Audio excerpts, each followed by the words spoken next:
right, guys, we're live. It is 10:41 a.m. It's on Patreon, 11/19/2022. I'm not sure when this will go out because we have so much stuff going on this weekend. But if you're a Patreon member, I'll try to get it out quick for you. I'm with Austin Lane, best of the best, and we picked a match from, well, Austin did, from Crown Jewel. We had talked about doing one match, which we may go back to that match. Just getting a lot of talk. But you wanted to do the Logan Paul match. And the first thing I thought of was, let me just clear, I'm a Logan Paul fan. I really am, of his wrestling. And I know you are too. And I find it that a lot of workers, people in the business, they really thought he did a great job and fantastic. And this is his third match, blah, blah, blah. But then it was the fans, the actual fans, people not, on the inside kind of thing. That did not seem to, they just haven't warmed up to him yet. Why do you think so? Well, I mean, I think honestly that wrestling fans, they have a sense of ownership about the wrestling business. They're territorial. They see something that coming into the wrestling business and it's coming into their house, to their wrestling business. And a lot of times, especially, it's probably a little bit of the hate, the social media and some of the controversy that himself and his brother probably, have put on themselves. Let's just admit, they have, brought it upon themselves. But I think a lot of times that wrestling fans they can't look past that. It's always, hey, he's an outsider. He's coming into our business. We don't want to see him. We don't want this on our television. And despite that, like you said, he's done an amazing job. We were talking about how, this Crown Jewel, we were planning on doing the big man match, of Braun Strowman and Omos. And we were talking about doing that because everyone was talking about it. But they shit on it. They shit on the match, but I don't think that. And I think it's going to be a good match for us to go back to, for people to, gosh, even people that's been in the business for a long time. You're going to want to listen to us talk about the big man match because it was done to exactly the way it should have been done, kind of thing. My camera's doing something weird too. This software changes and all of a sudden. So guys, I'm popping in and out, but I'm still there. I don't know what's going on. But speaking of get off my lawn and not wanting to update, Coach BT over with his new software. Yeah, I know it. Brand new. No, they do that. They'll update it. Do you see my camera's autofocusing for no reason. They do that without you even they did it last night, and I come in here and go, "Where's the buttons? Where's the buttons?" But yeah, I did. I just sounded like a really old man. All right, let's get it going here. I'm going to add it to the stream. We're ready for best of the best here. If you are watching this later on the YouTube channel of Memphis Wrestling, you'll see that screen blanked out. You can only watch it here with us on Patreon so that we don't get in trouble, put it that way. We have to blank out the screen, but you can also watch the actual match, the Crown Jewel from Peacock. You can go and watch along with us. I've got it started at the 3:06 mark, so I'm fixing to a 3:06:53, so very close to 3:07. Go ahead and I'm fixing to hit the button. 3, 2, 1. All right, we got some movement in the ring now. That little bar disappear in a minute for me and Austin. Talk about Roman Reigns for a minute. Tell me. It seems like the fans have come around for him. Here's a guy who's worked his ass off from day one and got a lot of boos and heat, and then now he's just so good. He's perfect at what he does almost. Honestly, I think that he is the best thing in professional wrestling has had in years. I really do. This, the length of his title reign, the domination, the way that he has elevated every single wrestler that he's stepped in the ring with. He's doing amazing work, and he has from day one. But the thing is around those times, it's like we were talking about wrestling fans being territorial and, get off my lawn and I want what I want. At the time, they were wanting, like the guys like CM Punk and Daniel Bryan, pushed and they weren't getting it. They were getting Roman Reigns, and it seemed like they were constantly, WWE was constantly pushing him down everyone's throats to the fans push back. And I think that over time, I think the fans have kind of realized exactly how great he is. And I think, for years they wanted him just to go ahead and give in. He's a heel. He's not this, clean cut baby face. The fans got what they wanted. And I mean, this is some of the best stuff that professional wrestling's put on in a long time. I think SmackDown's the top show right now. I really love watching SmackDown, and it has a lot to do with that man and the Usos. We start the match, so let's get into the psychology. We wouldn't want to start this match on fire, would we? We wouldn't want somebody to jump in, so they're taking their time. Tell me about just taking your time to get the match started. Okay, so what you want to do is, especially with this, because going into it, it was one of those where no one expects Logan Paul to win the championship from Roman Reigns. So what you got to do right off the bat is you got to establish that Roman is the more powerful, the experienced guy, and just the little things that they're doing in the ring is showing exactly that. If you look, his facial expressions, but you notice that Logan Paul is showing a lot of speed. You'd like to call spots to where you really showcase his athletic ability, but at the same time showing exactly how cocky and how Roman Reigns should win this. I mean, the very beginning of it, the clean break and smiling and high-fiving, and Roman Reigns just taking his time. Plus, you want to start slow, especially with the guy as green as Logan Paul, because one, you can also react to the crowd, and as you're going along, you can, with these lockups and taking your time, you can talk to Logan Paul and get him where he needs to be in the match to tell the story. If you start out hot and heavy, both guys have to pretty much carry their own. I mean, you go hot and heavy, you've got to be able to, for one, you got to be able to go for somewhere from there. I love this spot right here. Shows the little things like that. It shows that this spot right here, I'll explain to it. So Roman Reigns, very beginning, showing his power, showing that he can out wrestle. But then real quick reversal on it, a lot of time what it's doing is it's showing you that Shawn Michaels, they put a lot of emphasis on that he was training Logan Paul. So that little spot just shows that, Logan's, picking up on wrestling. Then right after that, very quickly Roman cuts him back off. A lot of times that'll happen during a heat spot. We'll call that like a false hope where the babyface right. He'll cut him off. Yeah. Yeah. And then cut him right back off. And then you notice they're trying to get over all it takes is one punch. One lucky punch could do it. He comes up swinging, just a haymaker. And, it's a lot like if you'll see a lot of times at the beginning of matches, guys go for their finisher and guys will duck out of the way or reverse it and not get to it just to establish that finish could end the match at any time. That's what they're doing right there. The haymaker that he throws shows that, hey, don't forget, one lucky punch, and I can do it. I can stun the world, kind of thing. And I mean, it's just this is a slow, methodical way of getting the match started. And I love the way you said perfect when it comes to somebody inexperienced, so you could talk them through some of that stuff that you wouldn't be talking through somebody that's been in there for a long time. So with this, you're having some time to actually tell him stuff, and let's do this. So I'm going to ask you something. How much of this do you think they walked through with him only having 3? Yeah. You think of all of it? I think probably 95%. I think a lot of the heat stuff that Roman will do, a lot of that, like he'll kind of call in the ring. And like, are you seeing right here? We're going through, and I mean, you notice they're going right into some heat. I mean, because Roman is the dominant champion. He sure. You want it, yeah. You can't let somebody like that get a bunch of shine at this point. Right. The very first, like a normal match. A normal match, we'd see sometimes a babyface jumps in and gets a lot of shine at the very front. This is, like you said, they started the heat almost immediately because what you're doing here is you got to let Logan shine. Don't get me wrong, but you can't let him shine so much on a guy that's got the experience and the way they pushed him. Right, exactly. Because you can't have a guy that's, been champion for almost 2 years. And the most dominant thing that they've had in the wrestling business since probably Goldberg's streak. And you can't have a YouTube guy come in and I mean, if you do that, you pretty much crap on the rest of your roster. And look right here, I mean, just all it is these little false hope spots showing.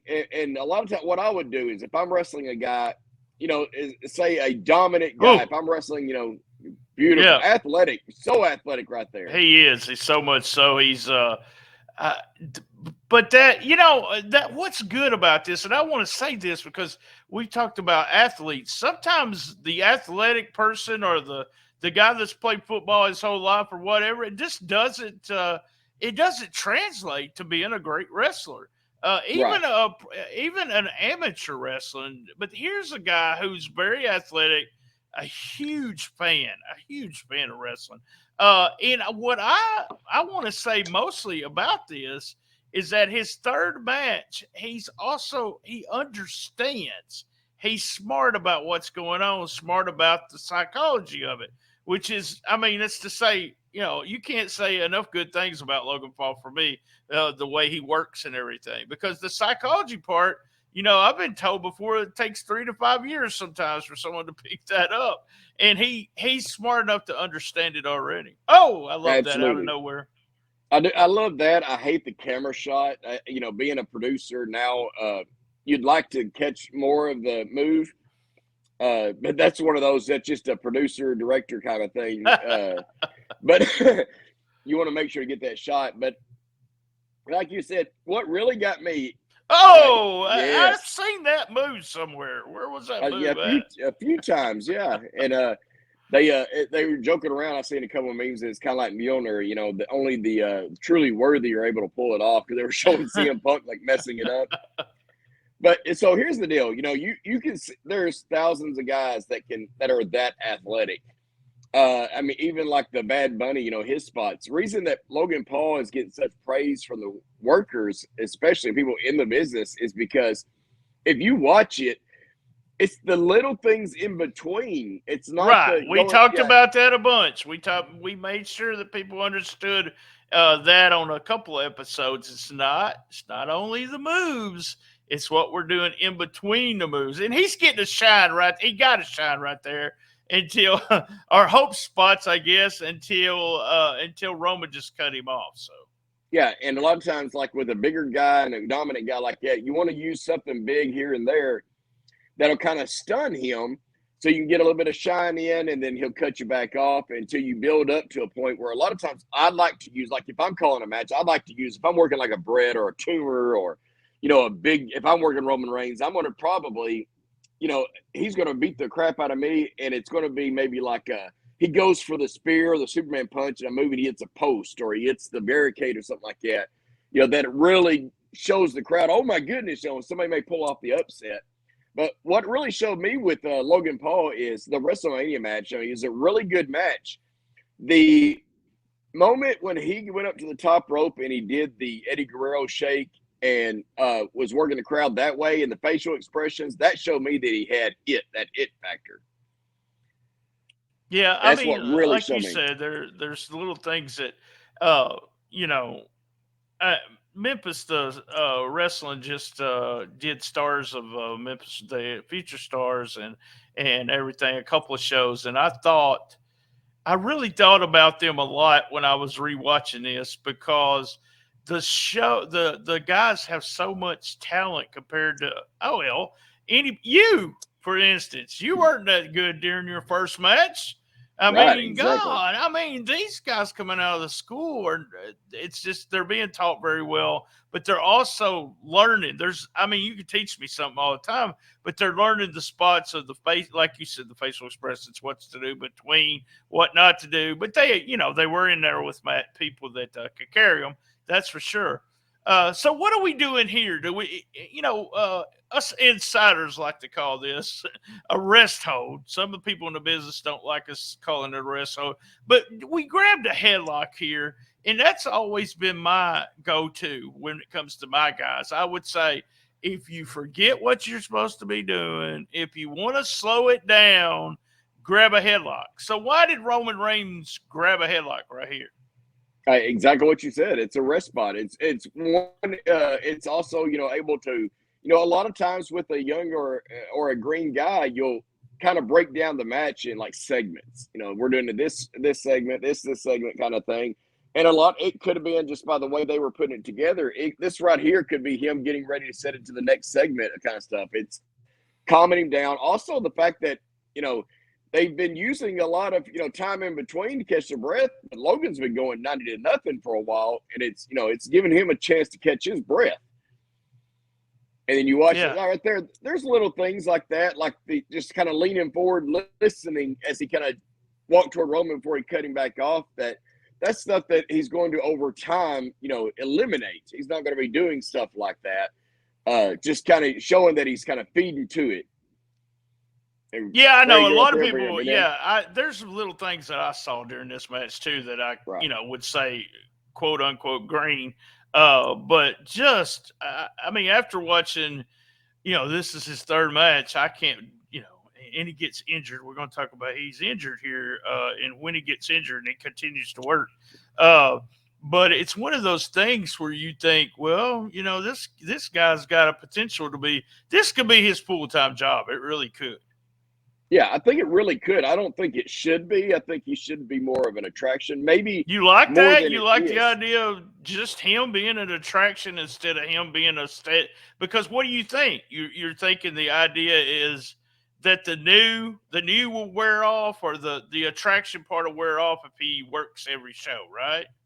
Right. Yeah, and the more you work, the more mistakes, the more people are going to pick apart like some of this stuff. I think right now, the way they're doing it is really good. I think you can bring him in a little more, maybe, nowhere near like the Brock Lesnar type of schedule or Undertaker type of schedule. I mean, he should be there. I just don't think that he should be wrestling every Monday night or every Friday night on Raw or SmackDown at all. I don't think he should be. I think that he'll get, over time, like you said, we've always had those, sayings, the cream rises to the top, or, something like that. You're going to be able eventually, over time, like, see those little small things are going to stand out more and more the more he does it. I mean, and at the same time, he's going to get better as he goes along.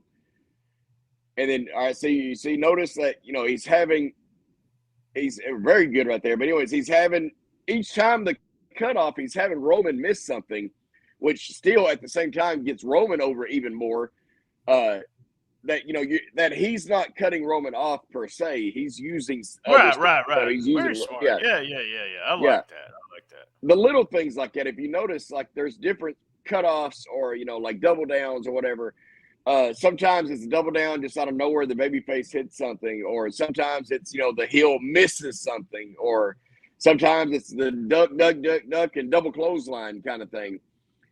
Which, to me, I actually don't like that. Like, if you're in the heat and you've got a lot of heat, and then all of a sudden you close on the heel, close on the babyface close on the heel just out of nowhere, and the heel all of a sudden is down to the same level as the babyface. I think that I understand that. I like the double down to be, when it's the tag matches, to be part of the hot tag. I like the double down to be part of the going to the finish. That's where I see it as. When I see a double down, I want to think you're going to be going to the finish. Well, it might be an elaborate 3-minute finish or somewhat longer, but that's really sweet too. But I want you to start going, but they did a double down like in the middle, and then they're going to let him get a bunch of hope spots here and a few near falls. It makes you, and I'm going to tell you, I'm going to be honest with you. When I first watched this, I in no way in hell at first when I was watching it think that, and I didn't know the result. I didn't know the spoiler. I didn't think he was going to beat him. But the longer the match went, the more I started saying, what if they actually put Logan Paul over here? Yeah. What the fuck? It seems like, but that was what they were trying to get me to think, right? Yes, exactly. I mean, that's the name of the game, and the thing is that's why they were taking their time. That's why they're building up, and you're adding more and more damage to Roman Reigns. It's kind of like, I don't remember who it was that I believe it was Cena that he worked the program with at SummerSlam, where he said, all I have to do is survive you, and I can beat you. All I got to do is not get you down for 3 seconds. I just have to survive the beating. And say, and let me explain what I was talking about, the double down. Like this one right here, this double knockout, this is fine. What I was talking about is that I don't like the double down where there's a ton of heat, and then maybe 1 or 2 hope spots, which maybe like a sunset flip or something like that, where the the heel hasn't taken much damage at all, and all of but a he's sudden, still doing the double down on him. Right, yeah, right. Yeah, that's not. Yeah. Yeah, that's what I'm talking about. Like the way these are perfectly fine, and these are great the way they're doing it right here. And just look, just working the crowd, the little stuff in between is what just really makes him stand out. The reason beautiful, That was beautiful beautiful right crossbody. there. He didn't even have to put that on there, but yeah, he did put a finishing touch there. But very, very good flying body press. We're building. I really like the way we just took our time with this. This is one of those matches. Everybody's at a different speed, but it's one of those matches where you're gonna. Here's what they're gonna remember: the big spots. They don't remember that they took their time, Austin. No fan is going to understand that or remember that. Right, but they're going to believe it's the story. They're storytelling. That's right. A lot of people nowadays. It's I got to get my spots in, or we want to have some really cool spots in the match. Tell a story, and that's what I love about this. They're telling a great story. Reason I asked to do this match rather than the big man match is because I think there was more of a story to show, more things to talk about with a guy, like this right here. There's some of that, Oh, that story they're telling right there was a super kick that they were going to do with Shawn Michaels, and he didn't do the rock bottom, but that was kind of the message there with that right there. So yeah, you had Shawn Michaels is training him, and I think that if you notice there too, it off just a little bit, that's the greenness coming into it. It wasn't really a super kick. It was a more of here's my leg kind of thing. But that's just being picky, someone in the business. And then of course, the rock bottom, everyone knows what that's hinting toward coming up. It's little things like that you like. I like to put Easter eggs in my matches as well, like for stuff coming up or stuff in the past. To let people, kind of find or figure out. It's kind of like, the superhero movies. You throw in those Easter eggs because, it gives people talking, right? I mean, that's what we want people to talk about it. So just look at the crowd reaction. Oh, this crowd was awesome for this Crown Jewel. Probably the best crowd for Crown Jewel so far. They were really into everything. He's going for the Superman punch. He missed. We get the punch. We get the Paul punch there. And the Roman crowd reaction. Yeah. Yeah, Roman did such a good job, too. Oh, again. Yeah. You taking. Oh. There we go.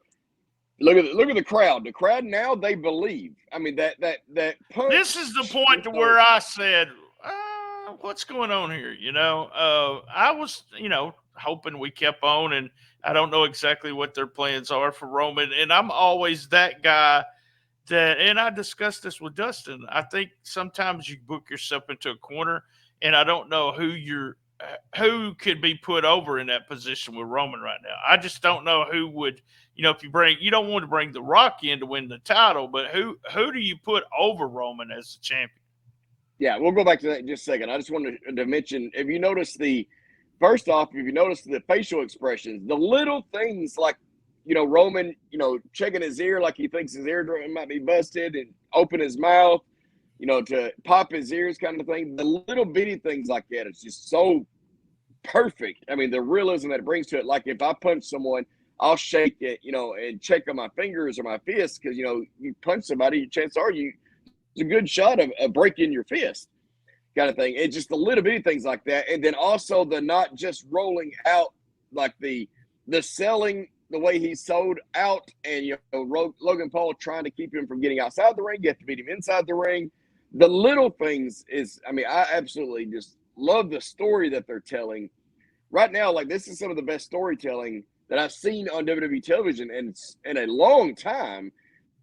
I mean, I just love it. And of course, you got the YouTube guy, the social media star. Here he's gonna go over. He's got his buddies. He's gonna do. That video got a ton of views. Yeah, unbelievable number. That I can't remember it was the most viewed social media post of the year so far. So far it is and it was an ungodly amount but it all had to, had a lot to do with him. So yeah, a ton of it. And I mean, you taking that's what it's about, getting eyes on the product. And especially coming around to WrestleMania season here coming up here shortly. You know, Oh. yeah. See, but you A lot of didn't see. I didn't even see where he hurt himself, but he did hurt himself there. Yeah, That looked like it was a perfect bump, but you know, you've been the ones to jump from that distance before, and me move out of the way. But yeah, no, you I didn't ran. do that. I didn't do that. So stuff like that, I wouldn't know. But just looking at it, it was beautiful. It was beautiful. But apparently, at this point, he is hurt. Yeah, and you can see. So what's going on with this spot right here is they're taking attention away from Roman and Logan Paul. For one, they're using this Gaga, as you'd say, toward the end of it to just to add to the match. But what they're doing is they're giving a moment for first off for after that spot, let both the guys rest, make sure no one's hurt, that kind of stuff. They're getting the attention away from Logan and Roman Reigns. Yeah. And it's He yeah. showed it. He did. He really did. The bump. I talk to Nikki about it as well. Like, you take a super kick or a clothesline, and the kind of jumping after you get kicked. A lot of times, I'm not a fan of, but that one is. That looked. You know what I liked about it? It looked legit. It looked like Yes. he didn't ever train to take a super kick kind of thing. Well, here comes his brother, who just came off a fight for this. Didn't he fight the night before or 2 nights before this?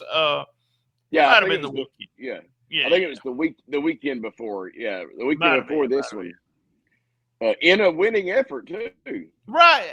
That's something that it's almost like I think part of the people that hate the Paul brothers is that they've talked shit for so long and they continue to talk shit. But then guess what? I thought those punches were pretty bad, but he didn't want to hit them for real. But they back up their bullshit. It's the guys that's talking shit, and all of a sudden they back up everything. That makes them heels. So. Yeah, I mean they're pretty much the they're the '80s Ric Flair is what they are. He would talk so much trash, but he backed it up, and that's what people that's the guys, especially girls hating, guys hating, but they hated him because he talked trash. Oh, that was pretty, beautiful. so pretty. Yeah, that is so pretty. Beautiful frog splash if you're not watching it with the video going, which I guess you wouldn't do that on these shows, but that was a beautiful frog splash. Now we got a near fall and his brother yelling at him. I loved all this part of it. I love the idea of his brother coming down. A perfect spot for him to come down. As you said, we took all that stuff with the hits and the crew and the Gaga, as you called it, and then we brought out still letting them rest. And so then we bring out Solo. This was perfect. Yeah, I thought this was done very well. Yeah, and I haven't seen a lot because I haven't been able to watch a lot of SmackDown and Raw, but I don't know the way they're booking him on television, but from what I've seen so far of Solo, he's been portrayed really, really well on TV. They've done really good with him. He's solid in the ring. You could see the roots of him, put it that way, when he's working. I think he needs a little bit more experience and he'll be there, but I mean he's getting spots, Oh, good spot there. Yeah. I mean that one is, I mean, I don't know that, you said that he was injured. I don't know if that's legit or a work or whatever, but I know that if you have a torn ACL, you're not going to be able to jump that high off of it. And then, of course, getting ready for the finish, put the baby face over really big at the end. Okay, here we go. And then no cheating. 1, 2, 3. Yep. Good finish. Both guys are over more coming out of it. And you were talking about the Roman Reigns deal. I honestly, I don't know. I'd like to see it go as long as possible. But, like, who would you see? Who do you see on, let's just say, on the roster right now for WWE that would be benefiting the You most? know, I don't know who would benefit the most. I don't know who you could make believable. Man, I don't know. It would be hard to do. In reality, you would want to bring like a John Cena or The Rock in, but they're not going to stay, so you really wouldn't want to do that. Also, you wouldn't want them to beat him on the first try because you built him so hard. You want that the second or third try for whoever who's going to do it. I think that, and I'm a huge fan of the Rocky storyline, and having somebody come in, and I don't know the somebody where the first time there's no way he could beat him, and he doesn't beat him. And second time, well, you book it to where you thinking, you got the fans thinking he could have beat him if, and then do the big pop at the end for the third time and have a new champ. But who? I don't. I have no idea. They've beat Brock. They beat. I'm a huge Brock fan, but man, this feels like it needs to be somebody that they elevate. And I don't know if there's anyone on his level. And we got in trouble with this, WWE did with Cena at one time, because they had nobody else over like they did Cena. Well, I think that it reminds me a lot, honestly, of the WrestleMania streak. It really does. Yes, now yes, it's like, yes. It really how do you get yourself out? How do you get yourself out of a corner there? All right, man. I hate to wrap it up so quick, but I'm going to go ahead. I'm going to end it right here. Stay with me, Austin, because with this new software, they're asking me for you to stay a few minutes. So here we go. All righty.